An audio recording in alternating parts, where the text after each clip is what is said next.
Lectio Divina. കാഴ്ചയില്ലാത്തവർ കാണുകയും കാഴ്ചയുള്ളവർ അന്ധരായി തീരുകയും ചെയ്യേണ്ടതിന് ന്യായവിധിക്കായിട്ടാണ് ഞാൻ ഈ ലോകത്തിലേക്ക് വന്നത്.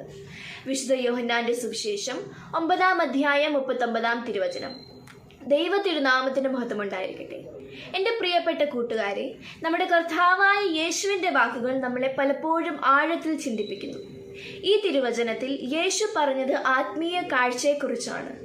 അന്ധതയിൽ നിന്ന് മോചിതനായി കാഴ്ച കിട്ടിയ ഒരാളോടാണ് യേശു പറയുന്നത്. കാഴ്ചയുള്ളതെന്നാൽ വെറും കണ്ണുകൾ കൊണ്ട് കാണുന്നതല്ല, പിന്നെയോ ആത്മീയമായി സത്യം തിരിച്ചറിയുക എന്നതാണ്. പലരും കണ്ണുകളോട് നടക്കുമ്പോഴും സത്യത്തെ കാണുന്നില്ല. അവർക്കുള്ള മുന്നറിയിപ്പാണ് ഈ വാക്കുകൾ. ഹൃദയത്തിൽ സത്യസന്ധത ഉള്ളവർക്ക് യേശുവിൽ ആത്മീയ കാഴ്ച കിട്ടുന്നു. ഇന്നത്തെ ലോകത്തിൽ നമ്മൾ ഇതേ ചോദ്യം നേരിടുന്നു. ഞാൻ ദൈവത്തിൽ അറിയുന്നവനായി ജീവിക്കുമ്പോഴും സത്യം കാണാൻ തയ്യാറാണോ? നമുക്ക് യേശുവിനെ കണ്ടെത്തി യേശുവിനെ തിരിച്ചറിഞ്ഞ് ഹൃദയത്തോടെ അവനുമായി നടക്കാൻ തയ്യാറാവാം. ഈ ദൈവ വെളിച്ചം നമ്മളോടൊപ്പം എന്നും ഉണ്ടായിരിക്കട്ടെ.